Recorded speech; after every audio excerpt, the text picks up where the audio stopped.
प्रारब्ध भी राम नाम का तू स्वाभाविक जप करेगा तो प्रतिकूल प्रारब्ध भी तेरे अनुकूल हो जाएगा। अनुकूल तो अनुकूल है ही, प्रतिकूल भी अनुकूल हो जाएगा। हमारे महाराज जी सुनाते थे कि एक पंडित जी थे, ज्योतिष शास्त्र के बहुत बड़े विद्वान थे, त्रिकालदर्शी थे। एक प्रकार से होते हैं ज्योतिष के, ऐसे पंडित होते हैं। उन्होंने एक बार अपने ही जन्मांग पर विचार किया तो उसमें उनका फलादेश निकला। फलादेश निकलते हैं महाराज, भृगु संहिता नामक ग्रंथ है, उसमें भी इसी तरह के फलादेश निकलते हैं। उन्होंने कहा हमारा तो ऐसा योग आ रहा है कि राजा हमको पकड़वा लेगा, गिरफ्तार कर लेगा राजा, और झूठा कोई अभियोग हमारे ऊपर चरित्र का लगेगा और उससे राजा इतना रुष्ट हो जाएगा कि हमारी सारी संपत्ति कुड़क कर लेगा, छीन लेगा और हमको देश निकाला दे देगा। तो कैसे देश निकाला देगा? बोले गधे पर बिठाकर, काला मुंह करके, जूतों की माला पहना के और झाड़ुओं से पिटाई करते हुए नगर से बाहर निकालेंगे। ये सब निकल आया पोथी में, ऐसे होगा ऐसे होगा। अब तो वो घबरा गए कि मेरी इतनी प्रतिष्ठा है, मेरी इतनी मान्यता है और मेरी तो प्रतिष्ठा ही चली जाएगी, हाय हाय क्या करें।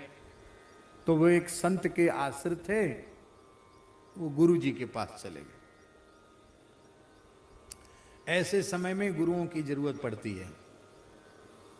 बोले महाराज हम शरण में हैं, हमें अपने शास्त्र पर बहुत भरोसा है, ये होता जरूर है, पर हम ये नहीं समझ पा रहे हैं। ज्योतिष में प्रतिकार भी है कि ये आने वाला, ये होने वाला है, तो क्या करें उससे ये इसका दुष्प्रभाव कम हो जाएगा या कुछ बदल जाएगा, ऐसा भी है। नहीं तो अनुष्ठान जप दान आदि की फिर तो क्या महिमा रहेगी, ये भी है।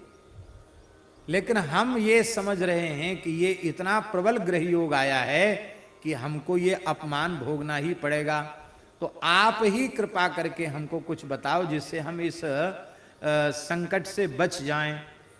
तो उनके गुरुजी ने कहा कि हम बता तो सकते हैं पर तुम मानोगे नहीं। मानेंगे नहीं महाराज, आप हमारे ऊपर विश्वास नहीं। बोले हाँ, पढ़े लिखे लोगों पर कम विश्वास होता है, उनकी बुद्धि में तर्क वितर्क ज्यादा होता है। नहीं महाराज अब तो हम बिल्कुल मानेंगे, आप जो कहोगे सो ही मानेंगे, बस ये हमारी विपत्ति दूर होनी चाहिए।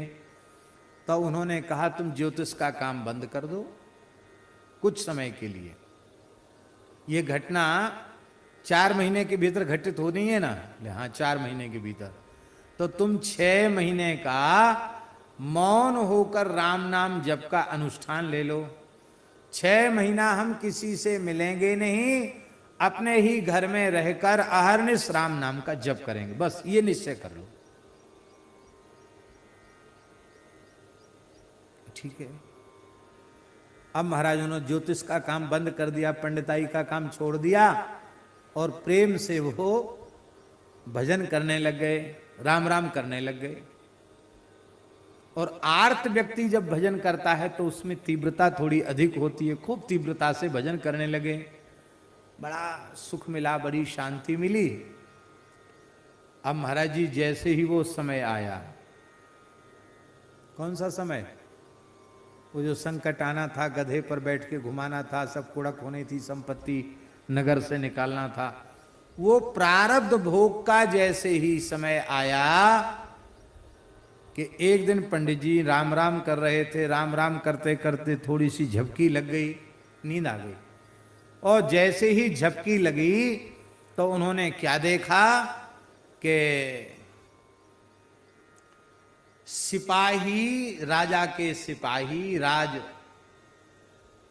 कर्मचारी, पुलिस, वो हमारे घर में घुसी चली आई और हम अपने भजन कर रहे थे। उन्होंने हमारी एक नहीं सुनी, मेरी गृहिणी की नहीं सुनी, तत्काल हाथ में हथकड़ी डाल दी और तुरंत गिरफ्तार करके राजा के यहाँ ले गए। राजा के यहाँ जैसे ही ले गए वहां एक स्त्री ने और आरोप लगा दिया पंडित जी पर, और उस स्त्री की शिकायत सुन ली गई, पंडित जी की बात नहीं मानी गई।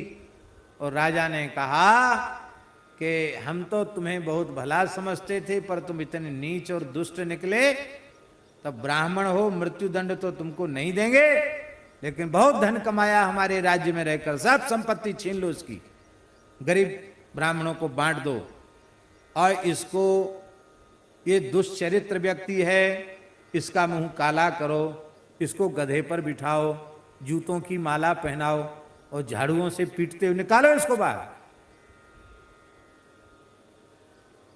मैंने कहा अरे भाई मेरी सुनो तो सही, क्यों तुम्हारी नहीं सुनी जाएगी। अब शोभा यात्रा निकल रही है मेरी, पूरा गांव तमाशा देख रहा है, मैं अपने घर के दरवाजे से ही निकल रहा हूं, मेरी पत्नी बच्चे सब देख रहे हैं क्या हालत, कोई मैं असहाय हूं, कोई मेरा कुछ नहीं बना सकता है, बहुत दुखी बेचारे। वो सपना में देख रहे थे सब, ओ घबराहट घबराहट के मारे उनकी नींद खुल गई, माला हाथ से छूट गई, नहीं रहा गया। बोले अब तो ये घटना घटेगी, संकेत आ गया है। तो तत्काल वे गुरुजी के आश्रम में पहुंच गए चुपके से, और बोले आपने कहा हम भजन तो कर रहे हैं, लेकिन अभी अभी की घटना है। उन्होंने सिर पे हाथ रखा, बोले तुम 6 महीना पूरा कर लो, घबराओ मत, देखो जो प्रकट में होना था वो स्वप्न में हो गया, जो प्रकट में होना था ना वो स्वप्न में हो गया, तुम्हारी ज्योतिष झूठी नहीं, संसार भी सपना ही है, इसलिए सपने में हो गया या जागृत में हो गया इसमें क्या अंतर है, पर तुम्हारी प्रतिष्ठा बच गई, तुम 6 महीना पूरा कर लो। 6 महीना महाराज पूरा किया। तो महाराज जी कहते थे इसके बाद उस ज्योतिष के विद्वान ने जीवन में फिर राम नाम को छोड़कर दूसरा कुछ किया ही नहीं।